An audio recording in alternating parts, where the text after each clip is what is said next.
ولدا ولم يكن له شريك في الملك ولم يكن له ولي من الذل وكبره تكبيرا.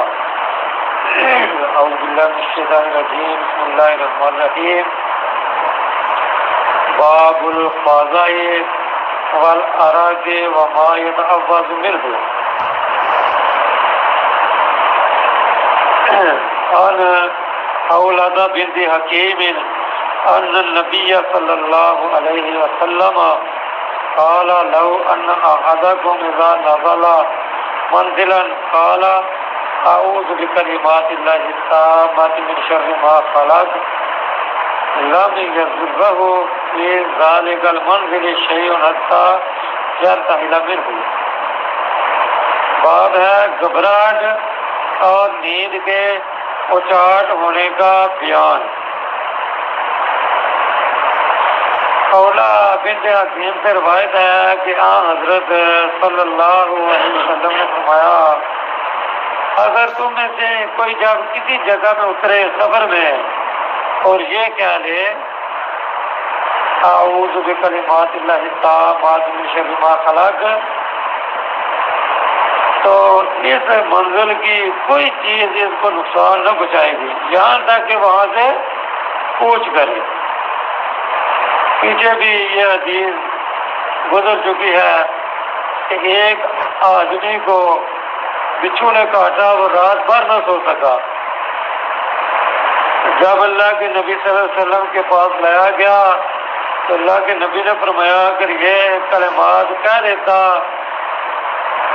رات کو تو اعوذ بکلمات اللہ التامات من شر ما خلق، تو صبح تک اس کو کوئی چیز نقصان نہ پہنچا سکتی. اور اسی طرح اگر آدمی صبح کو پال لے تو شام تک اس کو کوئی چیز نہ پہنچائے.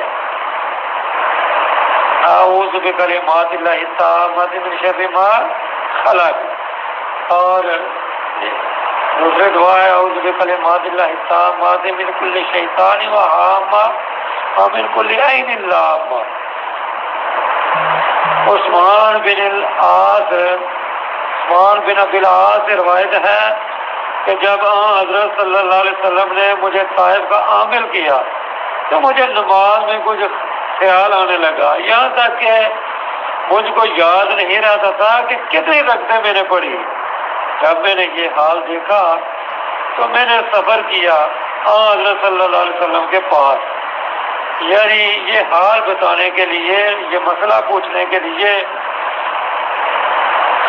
یعنی اپنی طبیعت کو بتانے کے لیے کہ مجھے نماز میں یہ خلل پیدا ہوتا ہے، مجھے نماز میں اس طرح خیال آتا ہے. جب میں آپ کے پاس آیا تو آپ نے فرمایا ابو العاص کا بیٹا ہے؟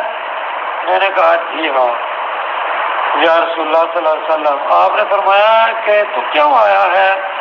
میں نے عرض کیا کہ یا رسول اللہ صلی اللہ علیہ وسلم نماز میں مجھے ایسا خیال آنے لگا ہے جس سے مجھ کو یاد نہیں رہتا کتنی رکعتیں میں نے پڑھی. آپ نے فرمایا یہ شیطان کا کام ہے. میرے نزدیک آ. میں نزدیک گیا اور اپنے پاؤں کی انگلیوں پر معذب بیٹھا، یعنی جس طرح شاگرد استاد کے پاس بیٹھتا ہے دوزانو ہو کر، یعنی میں معذب آپ کے پاس بیٹھ گیا معذب. تو آپ نے میرے سینے پر ہاتھ مارا، میرے سینے پر اپنا ہاتھ مارا اور میرے منہ میں اپنا تھوک ڈالا. سبحان اللہ، کیا قسمت تھی عثمان بن ابی العاص کی کہ آپ علیہ الصلوۃ والسلام کا مبارک لعاب دہن آپ کے منہ میں گیا. تو فرمایا نکل جا اے اللہ کے دشمن. 3 بار آپ نے ایسا ہی کیا. پھر فرمایا جا اپنے کام پر جا.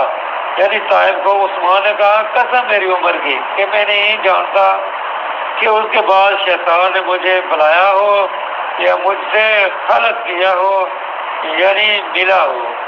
یعنی جب آپ علیہ الصلوۃ والسلام نے میرے منہ میں اپنا لعاب ڈالا تو یہ فرمایا کہ نکل جائے شیطان. تو پھر مجھے یہ خیال جو ہے یہ خلل نماز میں پھر نہیں آیا. ابو لیلہ سے روایت ہے کہ میں حضرت صلی اللہ علیہ وسلم کے پاس بیٹھا تھا، اتنے میں ایک گنوار آیا اور کہنے لگا میرا ایک بھائی بیمار ہے۔ آپ نے فرمایا کیا بیماری ہے؟ وہ بولا اس کو آسیب ہو گیا ہے۔ یہ کئی ایک طرح سے ہوتا ہے، جن انسان کے بدن میں سما جاتا ہے اس کو بوجھ سا معلوم ہوتا ہے، اور کبھی جن صدمہ پہنچا دیتا ہے تو عقل یا حواس میں فرق آ جاتا ہے۔ غرض جب جن کا سایہ یعنی آسیب ہوتا ہے تو دواؤں سے فائدہ نہیں دیتی، دوا سے یعنی فائدہ نہیں ہوتا، بلکہ مرض جو ہے وہ بڑھتا جاتا ہے۔ آپ نے فرمایا جا اس کو لے کر آ۔ وہ گیا اور اس کو لے کر آیا۔ آپ نے اس کو اپنے سامنے بٹھایا۔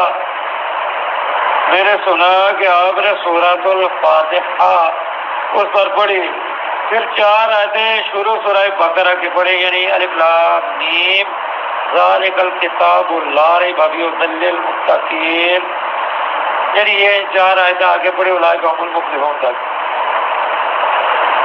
تو کہتے ہیں کہ 2 آیتیں اس کے بیچ کی وَإِلَٰهُكُمْ إِلَٰهٌ وَاحِدٌ، اور آیت الکرسی، اور 3 آیتیں اس کے اخیر کی، یعنی للہ ما فی السماوات و ما فی الارض، اور ایک آیت سورہ عمران کی کہ میں سمجھتا ہوں یہ آیت شہید اللہ انہ لا الہ الا هو الملائکۃ واولو العلم قائما بالقسط لا الہ الا هو العزیز الحکیم، اور سورہ اعراف کی یہ آیت ان ربکم اللہ الذی خلق السماوات والارض فی 6 ایام ثم استوى علی العرش یغشی اللیل النہار یطلبہ حثیثا والشمس والقمر والنجوم مسخرات بامرہ الا لہ الخلق والامر تبارک اللہ رب العالمین، اور سورہ مومنین کی یہ آیت ومن یدع مع اللہ الہا آخر لا برہان لہ بہ، اور یعنی اخیر تک یہ پڑھی، اور سورہ جن کی یہ آیت وَأَنَّهُ تَعَالَى جَدُّ رَبِّنَا مَا اتَّخَذَ صَاحِبَةً وَلَا وَلَدًا، اور 10 آیتیں شروع سورہ صافات سے، اور 3 آیتیں اخیر سورہ حشر کی، اور اسی طرح قل هو اللہ احد اور قل اعوذ برب الفلق قل اعوذ برب الناس، یعنی اخلاص اور معوذتین۔ پھر گنوار ایسا کھڑا ہو گیا جیسے اس کو کوئی بیماری نہ تھی۔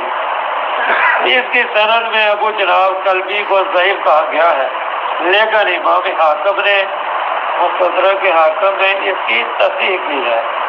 سبحان اللہ، اللہ تعالیٰ کی کلام میں ایسی ہی تاثیر ہے کہ تمام شیاطین اور خبیث جن اس سے بھاگ جاتے ہیں۔ اس لیے تو اللہ کے نبی صلی اللہ علیہ وسلم نے فرمایا کہ سورہ بقرہ جو ہے وہ پڑھا کرو، اپنے گھروں میں سورہ بقرہ کو پڑھا کرو، اونچی آواز سے اس کی تلاوت گھر میں کرنی چاہیے۔ کہتے ہیں کہ مگر یہ تاثیر اس وقت بہت جلد ہوتی ہے جب پڑھنے والا اللہ کا مقرب بندہ ہو۔ اب بھی یہ تاثیر کلام پاک کی اور حدیث نبوی کی موجود ہے، مگر ہمارے گناہوں کی وجہ سے یہ خوبی، یہ تاثیر ظاہر نہیں ہوتی کہ ہم قرآن کو سمجھ کے نہیں پڑھتے اور قرآن میں تدبر و تفکر نہیں کرتے، جب قرآن پہ عمل نہیں کرتے تو پھر یہ جو ہماری زبان میں تاثیر نہیں، قرآن میں تاثیر، حدیث میں تاثیر اسی طرح ہے۔ کہتے ہیں مترجم کہ ایک شخص پر جن آیا، ایک بزرگ نے یہ آیت سنائی قل اللہ اذن لکم ام علی اللہ تفترون، جن نے کہا لا واللہ، یعنی یہ کہتا ہوا بھاگ گیا۔ ایک صاحب وہاں موجود تھے، انہوں نے یہ آیت دوسرے کی ذریعے پر پڑھی جس پر اتفاق سے وہی جن آیا، بولا آئے تو وہی ہے مگر پڑھنے والا وہ نہیں ہے۔ تو مسلمان کو چاہیے کہ جب آصف کا خلل ہو تو یہی آیتیں آصف زدہ پر پڑھے اور دعا کرے، یقین ہے کہ وہ آصف جو ہے وہ دور ہو جائے گا، دبا ہو جائے گا، اور اگر وہ دبا نہ ہو، نکلے نہ، تو یہ سمجھنا چاہیے کہ ہمارے گناہوں کی وجہ سے اور حلال کی روٹی نہ کھانے سے پورا اثر نہیں ہوتا۔ جتنا آدمی حلال کھائے گا، حلال کمائے گا، حلال پہنے گا، حلال پیے گا، تو اتنا ہی زیادہ اس کی زبان پہ اثر ہوگا۔ اتنا ہی اس کے اندر تقویٰ زیادہ پیدا ہوگا اور اس کی عبادات قبول ہوں گی، کیونکہ تمام عبادات قبول ہونے کی شرط حلال رزق ہے۔ اگر حلال رزق ہی نہیں ہے تو آدمی جو ہے وہ عمل نہیں کرتا، تو پھر جتنا مرضی وہ پڑھے اس کی زبان کا اثر نہیں ہوگا۔ اثر تو اس وقت ہوتا ہے جب آدمی متقی اور پرہیزگار خدا ترک ہو، اللہ کی طرف آدمی رجوع کرنے والا ہو، تو یہی آیتیں آدمی پڑھے تو انشاءاللہ عزیز زدہ جو ہے عزیز زدہ پر پڑھے تو انشاءاللہ اللہ پاک اس کو فائدہ دیں گے۔ جب ہم بعمل ہوں گے، جب عمل ہی نہیں ہوگا تو پھر کچھ بھی آدمی پڑھے تو فائدہ نہیں ہوگا۔ تو اللہ تبارک و تعالیٰ سے دعا ہے کہ اللہ تعالیٰ ہمیں قرآن و حدیث کو سن کر اللہ تعالیٰ عمل کرنے کی توفیق عطا فرمائے۔ اللہ تعالیٰ قرآن و حدیث کو سمجھنے کی، عمل کرنے کے لیے توفیق عطا فرمائے۔